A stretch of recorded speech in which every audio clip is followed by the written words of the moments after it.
Hello बच्चों, कैसे हैं आप सभी लोग। डियर स्टूडेंट्स, आज मैं प्रैक्टिस सेट का नेक्स्ट क्वेश्चन लेके आया हूँ। ठीक है, जो कि एलसीएम और एचसीएफ से रिलेटेड है। लास्ट डे के जो भी लेक्चर्स हैं, मुझे उम्मीद है कि आप सभी लोग देखे हैं। ठीक है, तो फिर नेक्स्ट क्वेश्चन की बात हम लोग करते हैं। ये जो भी क्वेश्चंस हैं, इस सब के सब किसी न किसी कम्पिटिटिव एग्ज़ाम में आए हुए हैं। इसलिए आप इन सभी को सीरियसली लीजिए और एंजॉय के साथ पढ़ाई करिए, नोट्स प्रॉपर बनाइए। देखते अगर आप पीडीएफ से ही काम चलाएंगे तो ये लॉस हो जाएगा आपका। तो इसको आप पढ़िए और वॉच करने के बाद या वॉच करते ही समय इसको नोट्स प्रॉपर बनाइए। इससे क्या होगा, एक आपको है ना कलेक्शन ऑफ क्वेश्चंस जो अच्छा खासा आपके पास एक प्रैक्टिस सेट तैयार हो जाएगा। और सबसे बड़ी बात, ये सभी क्वेश्चंस आपके किसी न किसी कम्पिटिटिव एग्ज़ाम से ही रिलेटेड है। ठीक है ना, तो चलते हैं सीधे क्वेश्चंस पर। और ये जो क्वेश्चन है आज का, थोड़ा सा कल वाले क्वेश्चंस मतलब थोड़ा डिफरेंट टाइप के हैं तो ये एलसीएम और एचसीएफ से ही रिलेटेड, लेकिन ये थोड़ा सा क्वेश्चन का स्ट्रक्चर यहाँ पे चेंज होने वाला है। ठीक है ना, और क्वेश्चंस तो इम्पोर्टेंट है। ठीक है ना, तो चलिए देखते हैं पहला क्वेश्चन क्या। वह न्यूनतम वर्ग संख्या हमें पूछा जा रहा है। वह न्यूनतम वर्ग संख्या, आगे बोल भी रहा विभाजित होती है ना, तो यहाँ पे हमें क्वेश्चन में बोल रहा है कि एक संख्या मिलानी है। और वो कैसी संख्या है? न्यूनतम वर्ग संख्या। मतलब न्यूनतम वर्ग संख्या मतलब होता है perfect square number. Perfect square number मतलब ये होता है जिसका पूरी तरीके से स्क्वायर रूट आ जाता है, जैसे कि 4 हो गया, 9 हो गया, 16 हो गया। इनका जब हम परफेक्ट स्क्वायर लेते हैं, मतलब स्क्वायर रूट लेते हैं, ठीक है ना, 4 का स्क्वायर रूट लोगे तो ये रूट के बाहर आ गया, देखो 2 आ गया, ये परफेक्ट स्क्वायर है। ठीक है ना, 6 है, ये परफेक्ट स्क्वायर नहीं है। 9 क्या है? परफेक्ट स्क्वायर है। क्यों? क्योंकि 9 की फैक्टर जब करोगे तो ये मिलेगा, पेयर बन गया, ये देखो बाहर आ गया। तो कह रहा है कि हमें एक परफेक्ट स्क्वायर नंबर लाना और वो सबसे मिनिमम हो और क्या आगे हो, जो कि 4, 6, 9, 12, 15 से पूर्णतः विभाजित भी हो। ये भी ध्यान देना है। देखिए कंडीशन क्या है, एक कंडीशन तो ये है कि वर्ग संख्या होनी चाहिए।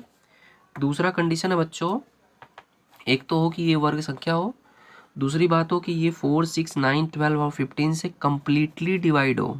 इन सभी नंबर से कम्प्लीटली डिवाइड भी हो। तो बच्चों हमें यहाँ पे मिनिमम नंबर की बात कर रहा है, मिनिमम नंबर की बात कर रहा है। इसका मतलब इस क्वेश्चन को हम लोग कैसे सॉल्व करेंगे, किसके बेस पर करेंगे, तो एलसीएम के बेस पे करेंगे। क्योंकि एलसीएम का मेथड नाम ही होता है लिस्ट कॉमन मल्टीपल। तो हम लोग यहाँ पे भी लिस्ट मतलब मिनिमम होता है, न्यूनतम होता है जिसको कहते हैं। तो सबसे पहले हमें यहाँ पे क्या करना चाहिए, 4, 6, 9, 12 और 15 का एलसीएम ले लेना है। ठीक है ना, 4 सॉरी चलिए यहाँ पे 6 ही लिख दिए, 4, 6, 9, 12, 15। ये देखो नंबर है जो कि यहाँ पे दिए गए हैं। ध्यान करते समय क्वेश्चन को थोड़ा ध्यान दीजिएगा, कोई भी डिजिट इधर उधर ना हो, मतलब रॉन्ग डिजिट मत लिख दीजिए। अब चलिए इसको डिवाइड करते हैं। 2 3 जा, 2 2 जा 4, 9 2 6 जा, 2 15 जा, अरे सॉरी ये डिवाइड होगा नहीं, इसको ऐसे लिख देंगे। ये भी डिवाइड नहीं होगा, ऐसे कर देंगे। जो नहीं डिवाइड होता उसको छोड़ देते हैं। अब 3 से करेंगे, 1 1 3 1 5। 3 से फिर करेंगे, लास्ट में 5 से कर देंगे और आपको मिल क्या जाएगा लास्ट में, 1 सब में मिल जाएगा। आप तो कर ही लोगे फैक्टर इसका। अब देख रहे हो कि जब हम इसका एलसीएम लिए तो एलसीएम मिला क्या हमको, मतलब लसा जिसको कहते हैं। ये थोड़ा सा पेन डार्क नहीं दिख रहा होगा आप लोगों को, मैं ब्लैक का ही यूज़ कर रहा हूँ। तो अब देख रहे हो कि ये 2 कितनी बार है, 2 बार है, 3 भी 2 बार है, इंटू 3 स्क्वायर, और ये 5 अकेला है। देखो अब यहीं से हम थोड़ा सा आप लोगों को लॉजिक बता रहे हैं।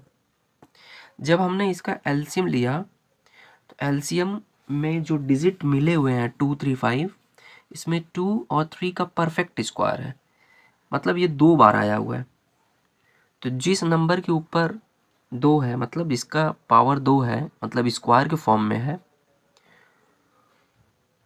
वो परफेक्ट स्क्वायर हो गया। जैसे 2 2 जा 4, 3 3 जा 9, लेकिन 5 का पेयर नहीं बन पाया, 5 अकेला है। मतलब 2 का पेयर बन गया, 3 का पेयर बन गया, लेकिन 5 अकेला है। तो बच्चों ये जो बोल रहा है ना कि वर्ग संख्या लाने के लिए ये तभी आएगा, साथ में इन सभी से डिवाइड भी होना चाहिए। मतलब वो परफेक्ट स्क्वायर भी हो और साथ में इन सभी से डिवाइड हो। ये तभी पॉसिबल है, ध्यान से सुनिए, ये तभी पॉसिबल है जब इसके एलसीएम में आए हुए सभी डिजिट्स, सभी नंबर्स पेयर में हो। अगर पेयर में नहीं है तो वो परफेक्ट स्क्वायर नहीं है, ठीक ना। तो अगर मैं बोलूं कि ये जो भी नंबर आया है 2 2 जा 4, 5 जा 20, 2 2 जा 4, 5 जा 20 और 9 जा 180। तो बच्चों 180 आया हुआ है, 180 जो होता है वो परफेक्ट स्क्वायर नहीं है। नंबर पहली बात, डिवाइड तो हो जाएगा, 4 6 9 12 15 से डिवाइड तो हो जाएगा, 180 कंप्लीटली डिवाइड हो जाएगा, जो कह रहा है पूर्णतः विभाजित तो हो जाएगा, लेकिन ये परफेक्ट स्क्वायर नहीं है। तो परफेक्ट स्क्वायर लाने के लिए ट्रिक ध्यान दीजिए, जो नंबर पेयर में नहीं है उस नंबर से मल्टीप्लाई कर दीजिए जितनी ज़रूरत हो। जैसे देखो ये तो स्क्वायर में है, ये भी स्क्वायर में है, लेकिन ये स्क्वायर नहीं, पावर 1 है। तो ये बताइए पावर 2 कब होगा? ये भी 5 भी स्क्वायर कब होगा? जब हम अलग से एक 5 मल्टीप्लाई कर देंगे तब ना। तो बच्चों हमें अलग से जैसे हम 5 से मल्टीप्लाई करेंगे तो ये नंबर क्या बन जाएगा, 180 में 5 मल्टीप्लाई कर देंगे तो ये बन जाएगा 900। तो बताओ 900 परफेक्ट स्क्वायर होता है कि नहीं है? होता है, क्योंकि 900 का जब स्क्वायर रूट लोगे तो मिलेगा क्या आपको? क्या मिलेगा? तो जो नंबर मिलेगा, मतलब ये 900 जो आया है ये एक परफेक्ट स्क्वायर है, क्योंकि जब इसका स्क्वायर रूट लोगे तो पूरी तरीके से इसका स्क्वायर रूट आ जाएगा। तो चलिए हम इसमें क्या करते हैं, हमें 5 से मल्टीप्लाई करना है, तो हम लिखेंगे क्या कि सिंस ये जो एलसीएम आया है ना, सिंस इन सभी के एलसीएम में 4 6 9 12 और 15 के एलसीएम में 5 का जोड़ा यानी पेयर नहीं है। जब 5 का जोड़ा नहीं है तो अगर हम 5 का जोड़ा बनाने के लिए अलग से 5 से मल्टीप्लाई कर दें, ठीक ना, तो ये क्या हो जाएगा, परफेक्ट स्क्वायर। अतः 5 से मतलब 5 से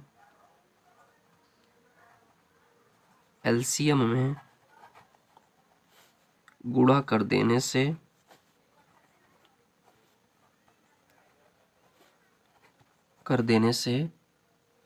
ये जो क्या है, ये जो एलसीएम है ये परफेक्ट स्क्वायर बन जाने से प्राप्त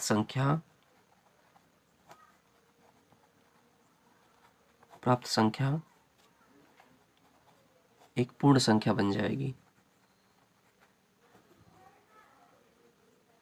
पूर्ण वर्ग संख्या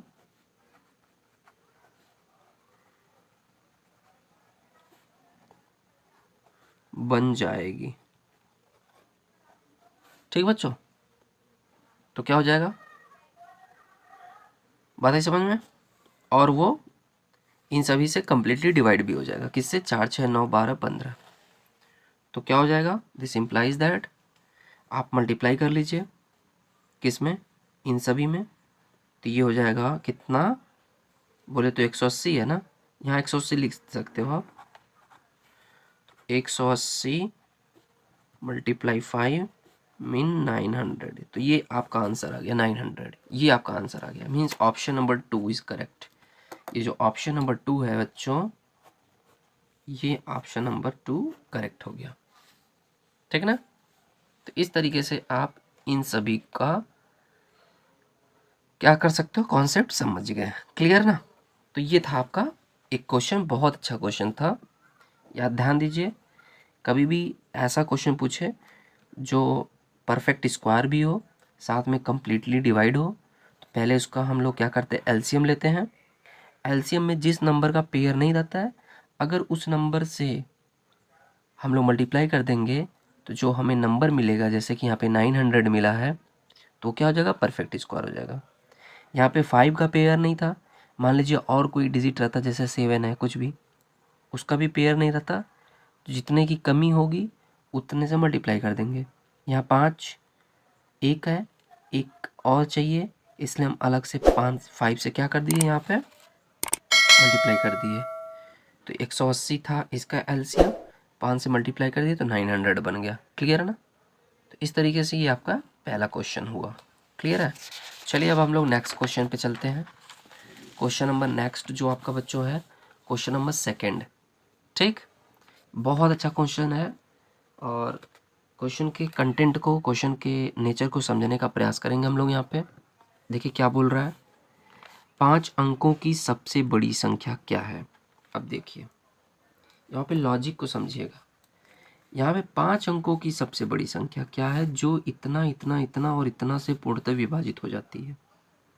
बच्चों हमें यहाँ बोल रहा है कि 5, ये जो सबसे बड़ी संख्या है ना, अब ये सबसे बड़ी संख्या ये नहीं बोल रहा है HCF।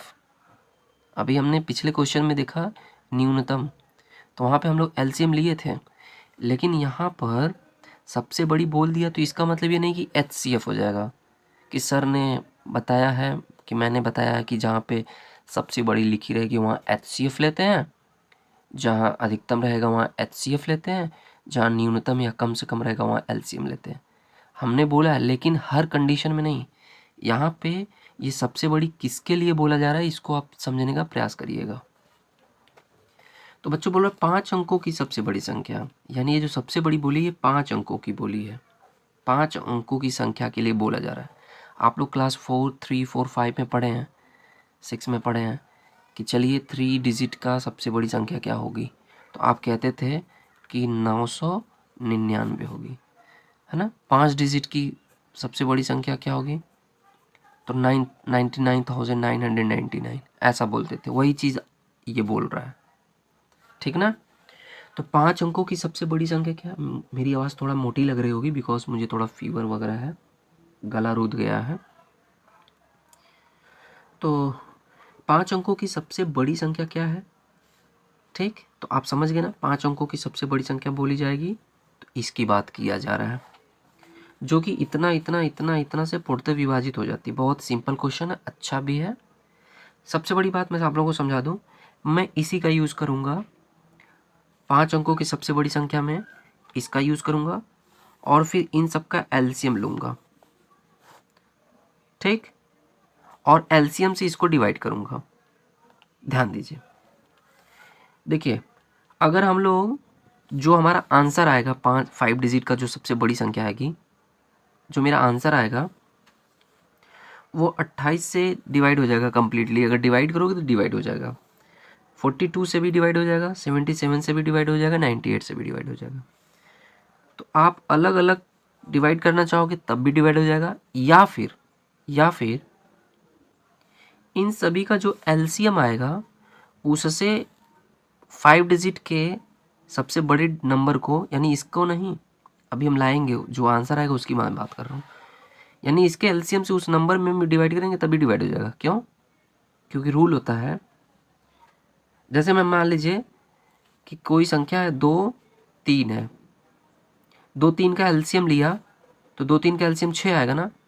तो बताओ ये जो 6 है 2 से भी कम्प्लीटली डिवाइड हो जाएगा, 3 से भी कम्प्लीटली डिवाइड हो जाएगा, और जो इसका एलसीएम आया यानी 6, वो भी 6 को डिवाइड कर देगा। यानी ये 6 किससे किससे डिवाइड हुआ, 2 से हुआ, 3 से हुआ, और इस 6 से भी डिवाइड हो जाएगा। समझ रहे ना मेरी बात? तो वही चीज़ यहाँ पे मैं बोल रहा हूँ, किसी भी नंबर का जो एलसीएम होता है वो एलसीएम भी डिवाइड अगर करेंगे तो कम्प्लीटली डिवाइड हो जाएगा, ठीक ना। ये तो मेरा एक क्या है, प्री प्लान है। अब जब हम क्वेश्चन करेंगे तो आपको जो भी चीज़ें कन्फ्यूज़न वो दूर हो जाएंगी। आप पेशेंस के साथ बस ध्यान से देखिए। तो बच्चों सबसे पहले हम क्या करेंगे, हमें करना क्या है, इस क्वेश्चन में उसको आप समझने का प्रयास करिए सबसे पहले हम इन सब का एलसीएम ले लेते हैं, ठीक है ना। तो इन सब का एलसीएम क्या हो जाएगा, तो लिख देंगे 28, 42, 77 और 98 का एलसीएम। एलसीएम लेने के लिए हम लोग बगल में एलसीएम ले लेते हैं यहाँ पे 28, 42, 77 और 98। तो चलिए एलसीएम ले, फटाक से एलसीएम लेना है आप लोगों को। और ओके चलो, थोड़ा सा लेंदी हो सकता है। 2 से पहले डिवाइड करेंगे 14 मिलेगा, ये 21 मिल जाएगा, 77 को ऐसे रहने दो, 2 4 जा 8, 2 9 जा, फिर 2 से करेंगे 7, 21, 77, 49, फिर 3 से कर देंगे 7, ये देखो 3 आ जाएगा, ये आ जाएगा 7, 77 और ये डिवाइड नहीं होगा, इसको ऐसे रहने दो। अगेन अब हम लोग किससे डिवाइड करेंगे, 7 से कर लेंगे 1, ये 1, ये 11 हो जाएगा, ये 7 हो जाएगा, फिर 7 से करेंगे एंड लास्ट में 11 से कर लेंगे। मतलब आपका एलसीएम आ जाएगा 2 cross 2 cross 3 cross 7 cross 7 cross 11। इन सभी का मल्टीप्लाई कर लेंगे, ठीक है, सबका मल्टीप्लाई कर लो। मल्टीप्लाई करके क्या लिखेंगे, 2 2 ज़ा 4, 4 3 ज़ा 12, 12 का मल्टीप्लाई 49 में करेंगे, फिर 11 में कर देंगे। तो मल्टीप्लाई कर लो भाई, तो 2 2 ज़ा 3, 2 2 ज़ा 4, 3 ज़ा 12, 12 का मल्टीप्लाई पहले 11 में कर लीजिए, फिर जो आएगा 49 में कर देंगे। तो 1 2 ज़ा, चलो 12 का मल्टीप्लाई पहले सबसे पहले हम लोग 7 7 जा 49 में कर लेते हैं, जो आएगा 11 से जल्दी से हो जाएगा। 9 2 ज़ा 18 को 8 कैरी 1, 9 1 जा 9, 1 10 हो गया। 4 2 ज़ा 8, 4 1 जा 4, 8 आया, 8 आया और 5 आ गया। और इसमें अब हम लोग 11 से मल्टीप्लाई कर लेंगे, तो 8 8 5, 8 8 5, ठीक, इतना समझ में आ गया। 8 आया, 8 8 16 को 6 कैरी 1, 8 5 13, 1 14 को 4 कैरी 1, 5 6 6, 6468 है, 6468 आया, ये एलसीएम आ गया। इतना समझ में आ गया। अब हम क्या करेंगे बच्चों, इस एलसीएम को उठाएंगे और इसमें डिवाइड कर देंगे। ये जो 5 डिजिट की सबसे बड़ी संख्या है, इसमें डिवाइड करेंगे। क्यों डिवाइड करेंगे, ध्यान से देखिएगा, क्योंकि ये बोल रहा है कि वो 5 डिजिट की संख्या यानी 5 डिजिट की सबसे बड़ी संख्या जो इससे इससे इससे इससे पूरी तरीके से डिवाइड हो जाए। इसका मतलब डायरेक्टली क्वेश्चन में तो बोल रहा है कि इससे इससे इससे इससे डिवाइड हो जाए, लेकिन इनडायरेक्टली क्या हुआ, अब आप लगोगे एक एक से चेक करने तो टाइम लग जाएगा ना। तो इस चीज़ से बचने के लिए हम लोग एलसीएम से डिवाइड कर देंगे।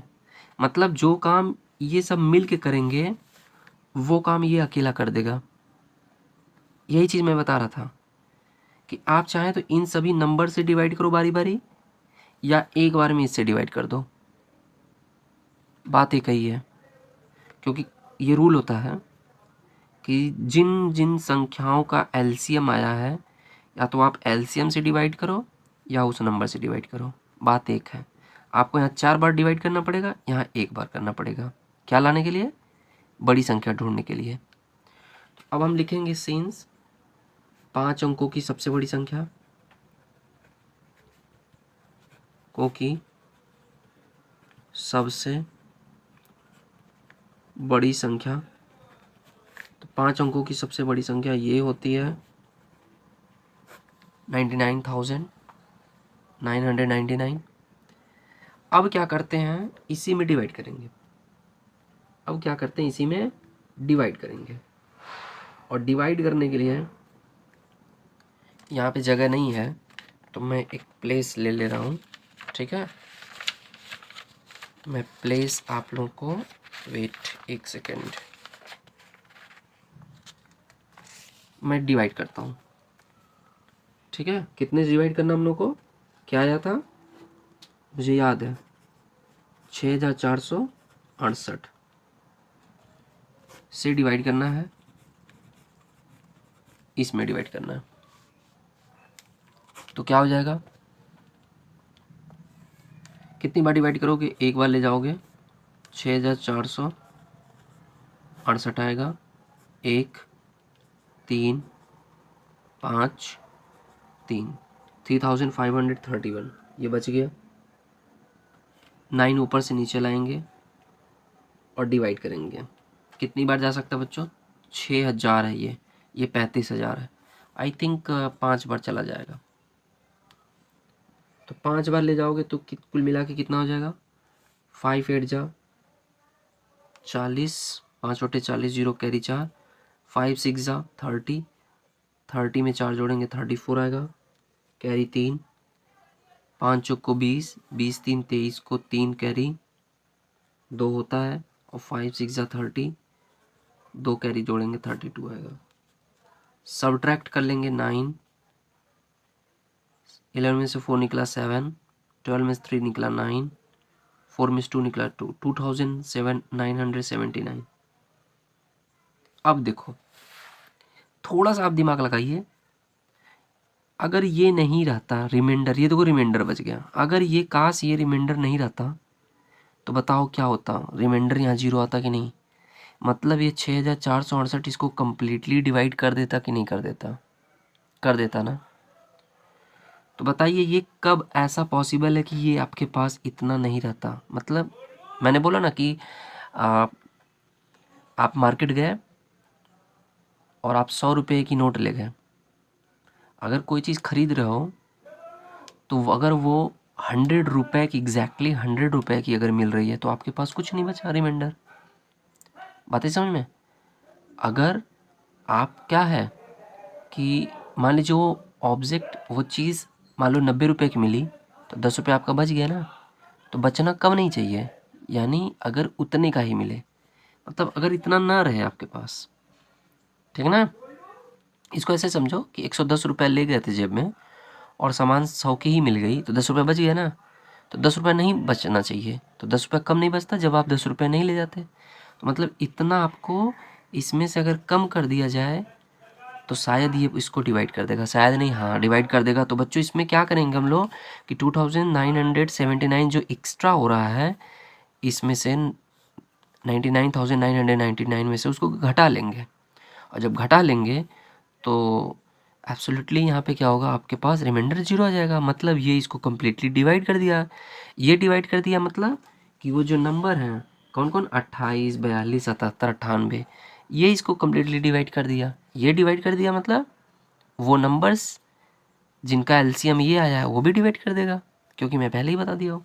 तो अब हम क्या करेंगे कि अभिष्ट संख्या लाने के लिए, मतलब जो आपको नंबर चाहिए, इसलिए हम डायरेक्ट लिख रहे हैं, इसलिए अभिष्ट संख्या, अभिष्ट मतलब रिक्वायर्ड नंबर होता है जिसकी ज़रूरत होती है। अभिष्ट संख्या क्या हो जाएगी, 99,999 माइनस 2,979, माइनस कर लेंगे 0, 9 में से 7 निकला 2, 9 में से 9 निकला 0, 9 में से 2 निकला 7, 97,020। ये आपका आंसर है बच्चों। यही है 5 डिजिट की सबसे बड़ी संख्या, जो किससे कंप्लीटली डिवाइड हो जाता है, 28 42 77 और 98 से। बात आई समझ में। अब आप डिवाइड करके चेक कर सकते हो, जब चेक करोगे तो इससे भी डिवाइड हो जाएगा कंप्लीटली, इससे भी हो जाएगा, इससे भी हो जाएगा, इससे भी हो जाएगा। क्यों हो जाएगा, क्योंकि इन सभी के एलसीएम से डिवाइड हो जाता है। आप समझ में आया, इसीलिए हमने इतने से डिवाइड किया। क्लियर है। तो बच्चों आपका आंसर क्या हो जाएगा, 97,020। ये पहला आंसर सही है। क्लियर है, कोई डाउट किसी को, पूरी तरीके से समझ में आ गया होगा। चलिए अब नेक्स्ट क्वेश्चन लेके आता हूँ। क्वेश्चन नंबर नेक्स्ट 3 कह रहा है कि 13 का न्यूनतम गुणज, मिनिमम गुणज मतलब होता है मल्टीपल, मल्टीपल जैसे हम कहते हैं ना कि 5 का गुणज क्या होगा, तो 5 1 5 1 जा 5, 5 2 जा 5 1 जा 5, 5 2 जा 10, 5 3 जा 15। तो ये सब जो नंबर हैं ये 5 के गुणज हैं, क्योंकि 5 के टेबल में आते हैं, 5 से गुणा करने के बाद आते हैं। तो इंग्लिश में कहते हैं इसको गुणज मतलब मल्टीपल, न्यूनतम मतलब मिनिमम होता है। तो कह रहा है 13 का न्यूनतम गुणज वह कौन सी संख्या है। इस क्वेश्चन को समझिएगा बहुत ही बारीकी से, क्योंकि ये बिल्कुल कंफ्यूज करेगा आप लोगों को। 13 का न्यूनतम गुणज वह कौन सी संख्या है जिसको इतना 8 12 14 16 और 18 से भाग देने पर प्रत्येक दशा में 6 शेष बचता है। अब इसको आप लोग पढ़िए, मैं तो पढ़ ली हूँ, मुझे तो समझ में आ गया क्या करना है। आप पढ़िए, निश्चित तौर पे आपको समझ में नहीं आएगा। चलिए मैं आप लोगों को पढ़ने के लिए टाइम दे रहा हूँ, पढ़िए इसको 1 मिनट।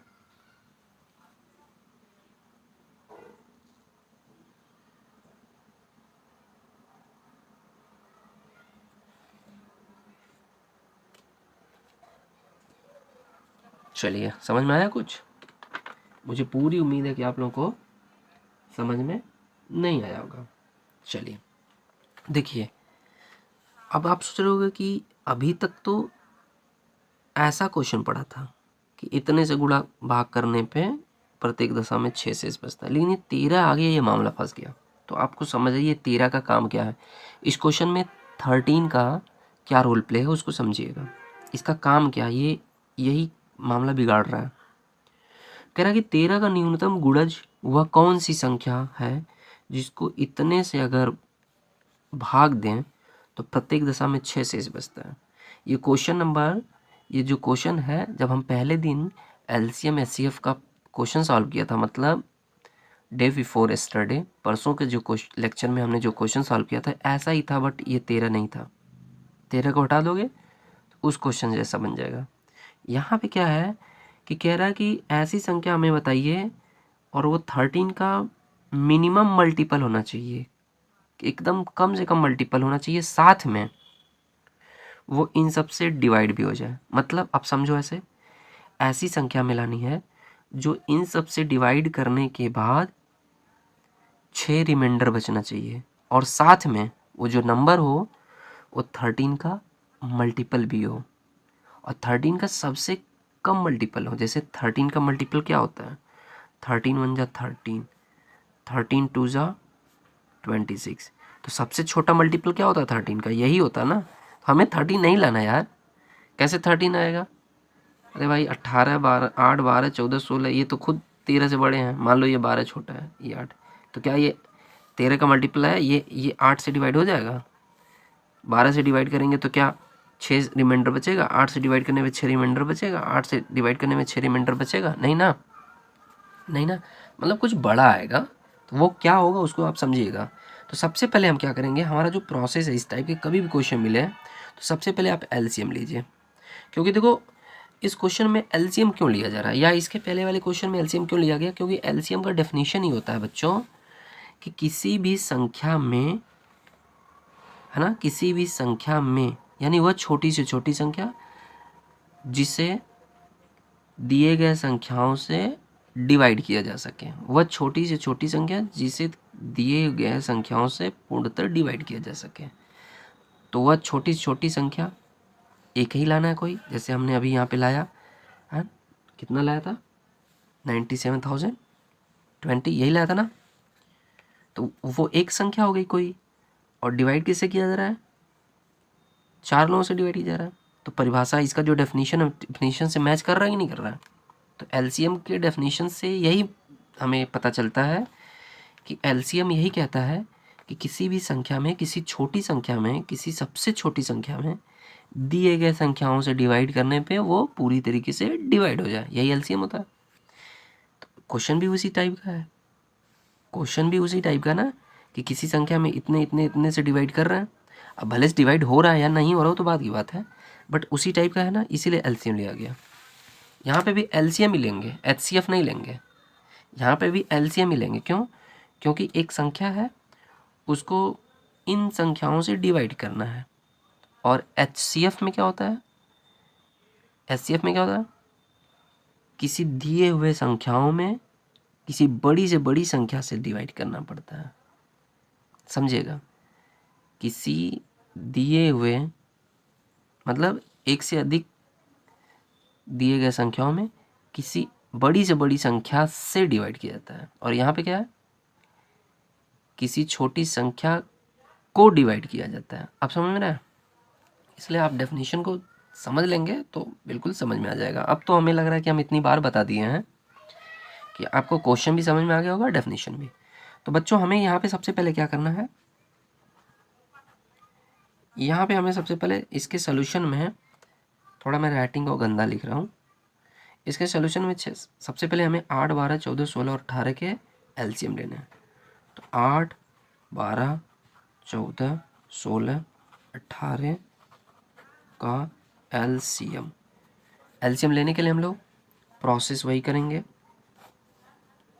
8, 12, 14, 16, 18, 2 से इसको डिवाइड करेंगे, 6, 7, 8, 9, फिर 2 से डिवाइड करेंगे, 3, 7 वही रहेगा, 4, 9, 2 से कर लेंगे फिर से, 1, 3, 7। हम चाहते तो जल्दी करते हैं, लेकिन मैं पूरा प्रोसेस फॉलो कर रहा हूँ ताकि आप लोगों को समझ में आ जाए। आप लोग को भी आ जाएगा तो आप लोग भी फटाक कर लोगे।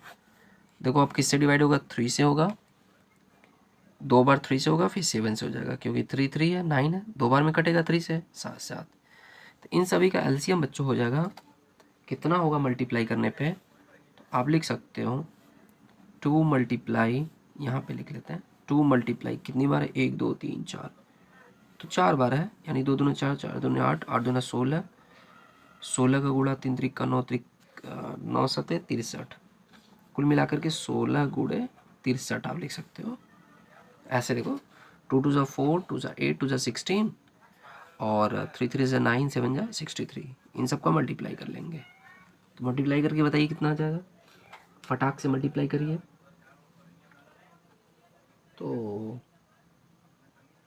मल्टीप्लाई करने पे आई थिंक आ जाएगा 1008, आप कर लेना। 6 3 ज़ा 18 को 8 कैरी 1, और 3 1 ज़ा 3, और 6 3 ज़ा 10, 10 0 कैरी 1, 6 7 ज़ा 4 4, इतना आ गया, ठीक है ना। मैं फटाक से कर लिया हूँ, आप लोग भी कर सकते हो। इतना आ गया। अब देखो क्या करना है, क्वेश्चन इतना तो हो गया, हमने एलसीएम ले लिया, ठीक है। अब एलसीएम करने के बाद बच्चों ये जो 13 है ना, इसका काम क्या है, तो अब हम आगे बढ़ रहे हैं। अब देखिए ध्यान से सुनिएगा, अगर इस 1008 में अगर हम इन सभी नंबर से डिवाइड करेंगे तो ये पूरी तरीके से डिवाइड कर देगा, पूरी तरीके से डिवाइड कर देगा। समझ में आई बात? जबकि हमें 6 बचाना है, जबकि हमें क्या बचाना है बच्चों, 6 रिमाइंडर बचाना है। अगर ये 13 नहीं रहता तो हम इस 6 को इसमें ऐड कर लेते हैं, तो पक्का ये 6 रिमाइंडर बच जाता। आप समझ रहे हो? फिर से समझो, पहले लेक्चर में हम यही बताए हैं, यही क्वेश्चन बताया, बस ये 13 नहीं है। अगर 13 नहीं रहता तो क्या करते हैं, हम 6 को ऐड कर देते हैं। क्यों? क्योंकि अगर 6 नहीं ऐड करेंगे तो 8 12 14 16 और 18 इसको पूरी तरीके से डिवाइड कर देगा। तो 6 बचाने के लिए 6 एक्स्ट्रा रखना पड़ेगा, तभी रिमाइंडर 6 बचेगा। ये तो काम हो गया, 6 हम ऐड करेंगे। अब साथ में ये भी चेक करना कि ये 13 का मल्टीपल भी होना चाहिए, 13 का मल्टीपल होना चाहिए। तो पहले चेक कर लो, क्या ये 13 का मल्टीपल है, चेक कर लीजिए क्या ये 13 का मल्टीपल है। ध्यान से समझिएगा, क्योंकि अभी मैं इसी टाइप का एक क्वेश्चन आप लोगों को होमवर्क दूंगा। तो सबसे पहले ये देख लीजिए क्या ये 13 के टेबल में आ रहा है, मतलब 13 से क्या डिवाइड हो जाता है। ऐसा करने के लिए सबसे पहले यहाँ पे देख लीजिए, 13 से इसको डिवाइड कर लो, अलग से करना है, ये आंसर का पार्ट नहीं है।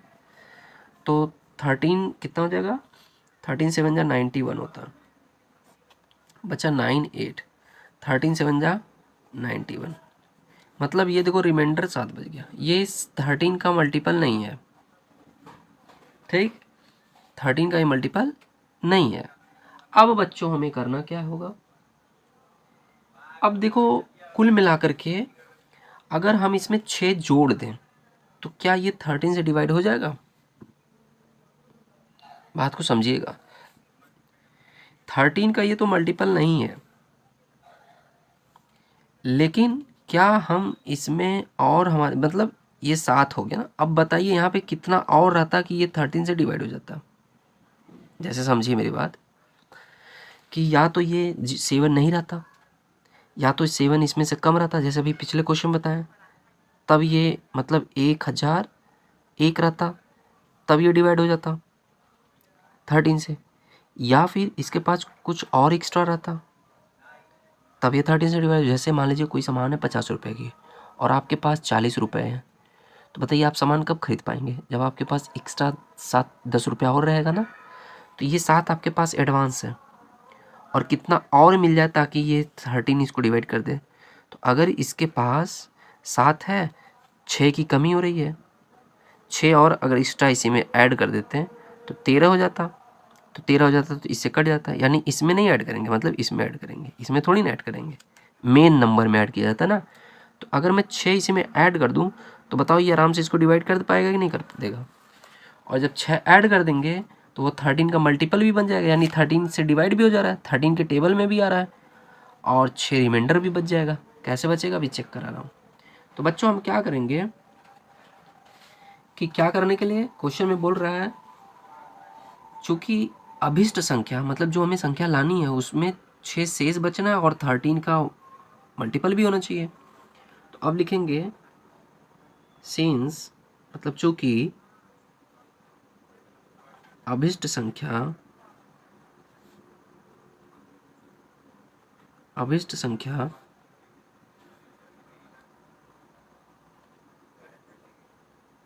संख्या में,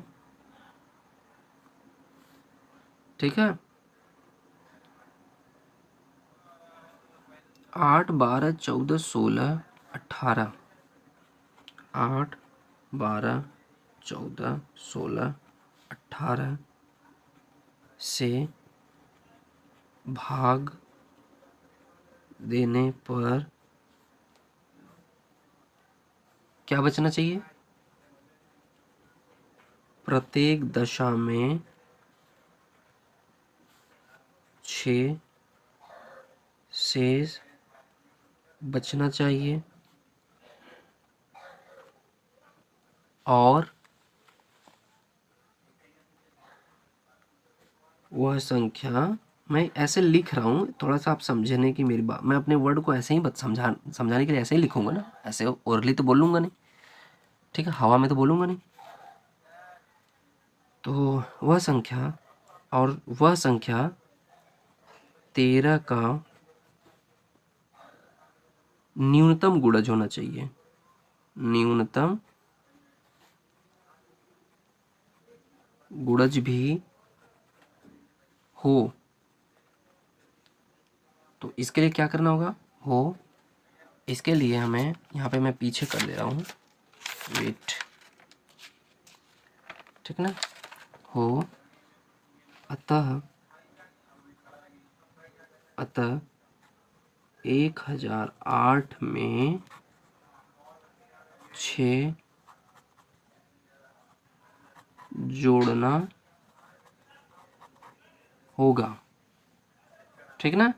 तो 1000 में 6 अगर हम जोड़ देंगे तो बच जाएगा, हो जाएगा कितना बच्चों? 1014। ये आपका आंसर आ जाएगा 1014, ये वाला आंसर, ठीक ना।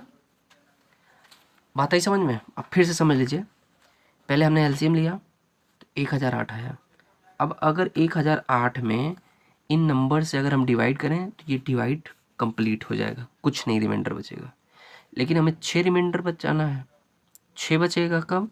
जब 6 इसमें एक्स्ट्रा रहेगा। तो मान लीजिए हम 6 जोड़ दिए, सपोज करिए हम 6 जोड़ दिए, पहले ही 6 जोड़ दिए, जो काम हमने बाद में किया वो पहले ही ऐड कर दिया, तो आ जाएगा 1014। अब चेक कर लो क्या ये 1014 13 का भी मल्टीपल है, यानी 13 से भी डिवाइड हो जाता है। 13 का मल्टीपल मतलब 13 के भी टेबल में आना चाहिए, यानी 13 से भी कम्प्लीटली डिवाइड होना चाहिए।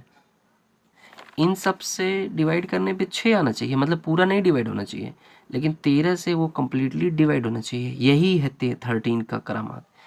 समझ में आई बात? बात आई समझ में? जैसे ये कंडीशन दिया है कि इन सभी से डिवाइड करने पे कंडीशन नंबर 1, इन सभी से डिवाइड करने पे 6 रिमाइंडर बचना चाहिए, लेकिन इससे डिवाइड करने पे क्या बचना चाहिए, कुछ नहीं बचना चाहिए, रिमाइंडर 0 आना चाहिए। क्यों? क्योंकि वो उसका गुणज है ना, ठीक है। तो ये 13 का सबसे छोटी संख्या है। 13 के गुणज में, 13 का गुणज मैंने बताया कि पहला गुणज तो ये हो जाएगा, दूसरा ये हो जाएगा, ऐसे करते करते 13 का एक गुणज 1014 भी है। तो 13 का ये सबसे छोटा गुणज है, सबसे छोटा तो ये है, लेकिन सबसे छोटा गुणज ये है जो इन सब से डिवाइड करने पे 6 रिमाइंडर आता है। बात है समझ में? 13 का ये भी गुणज है, ये भी गुणज है, लेकिन इन सबको अगर डिवाइड करेंगे यहाँ से लेके आगे तक की संख्याओं में अगर हम डिवाइड करेंगे तो किसी में भी 6 रिमाइंडर नहीं बचेगा। कब? जब 8 से 12 से 14 से 16 या 18 से भाग देंगे तो कभी भी 6 रिमाइंडर नहीं बचेगा। भले से वो 13 से डिवाइड हो जाएगा, 13 का गुणज है, लेकिन इन सभी नंबर्स में जब हम इन नंबर से डिवाइड करेंगे तो 6 रिमाइंडर नहीं बचेगा। अगर 6 रिमाइंडर बचाना है तो ये वाला लेना है। यानी अब बताइए कि सबसे छोटा गुणज कौन हुआ? जो कि 13 का सबसे छोटा गुणज भी है और साथ में दिए गए नंबर्स से डिवाइड करने पे 6 रिमाइंडर बचता है। तो वो कौन है? ये है। इससे छोटा और है, लेकिन इन सभी नंबर से डिवाइड करने पे 6 रिमाइंडर बचाना है, इसलिए ये छोटा है। आप समझ रहे हैं ना? छोटा तो बहुत है, लेकिन इन सभी के, इससे आगे भी नंबर हैं, इससे आगे भी बहुत सारे नंबर होंगे जो 6 रिमाइंडर बचेगा और 13 का क्या रहेगा? गुणज रहेगा, लेकिन उन सभी में ये सबसे छोटा। अब समझ रहे हैं? मान लीजिए, सपोज कर लीजिए कि 1014 आया, मान लीजिए 1000 कुछ भी आया, मान लो 70 आया, और इसी तरीके से मान लीजिए 1450 आया, ऐसे करके मान लीजिए ये आया। अब ये भी 13 से डिवाइड हो जा रहा है, ये भी डिवाइड हो जा रहा है, ये भी डिवाइड हो जा रहा है, और ये सारे नंबर भी इन सब से डिवाइड करने पे 6 रिमाइंडर आ रहा है। इसको भी डिवाइड करो तो 6 रिमाइंडर आ रहा है, इससे भी डिवाइड करो तो 6 रिमाइंडर आ रहा है, इससे भी डिवाइड कर रहे हो तो 6 रिमाइंडर आ रहा है, ठीक ना। इन सभी नंबर से इनमें सब में डिवाइड कर रहे हो तो 6 रिमाइंडर भी आ रहा है और वो 13 का मल्टीपल भी है। तो बताइए इन सभी में सबसे छोटा कौन है? यही है ना। यही बोल रहा है, ये नहीं बोला जा रहा है, ये नहीं बोला जा रहा है। कौन बोला जा रहा है? ये बोला जा रहा था। इसीलिए सबसे छोटा हुआ, क्योंकि इसके बाद जो भी नंबर आएंगे वो बड़े होते चले जाएंगे। तो सबसे छोटा कौन है? यही है ना, जो 13 का मल्टीपल भी है और इन नंबर से डिवाइड करने पे 6 रिमाइंडर भी आता है। अब आप चेक कर लो, जब इन सभी से इसमें डिवाइड करोगे 1014 में तो 6 रिमाइंडर पक्का आएगा, ठीक ना। अब इस तरीके का मैं एक क्वेश्चन दे रहा हूँ आप लोगों को, उस क्वेश्चन को आप थोड़ा सॉल्व करिएगा, और नहीं आएगा तो कमेंट में करिएगा, मैं उसको बता दूंगा। ये क्वेश्चन है एकदम बिल्कुल ऐसा ही है, ठीक ना। इसको आप क्वेश्चन को सॉल्व करिएगा, क्लियर है। तो बच्चों आज के लिए केवल इतना ही, क्योंकि लेक्चर बड़ा हो रहा है। फिर मिलेंगे नेक्स्ट डे हम लोग नेक्स्ट क्वेश्चन के साथ। 2-3 टाइप के और क्वेश्चंस हैं, ठीक ना, उसको सॉल्व करेंगे, फिर ये टॉपिक आपका फिनिश हो जाएगा। मतलब LCM HCF में आप लोग एक्सपर्ट हो जाएंगे। ओके, तो स्वस्थ रहिए, मस्त रहिए, लेक्चर को पूरा देखिए, नोट्स को प्रिपेयर कंप्लीट करिए, ठीक ना। Okay, thank you so much.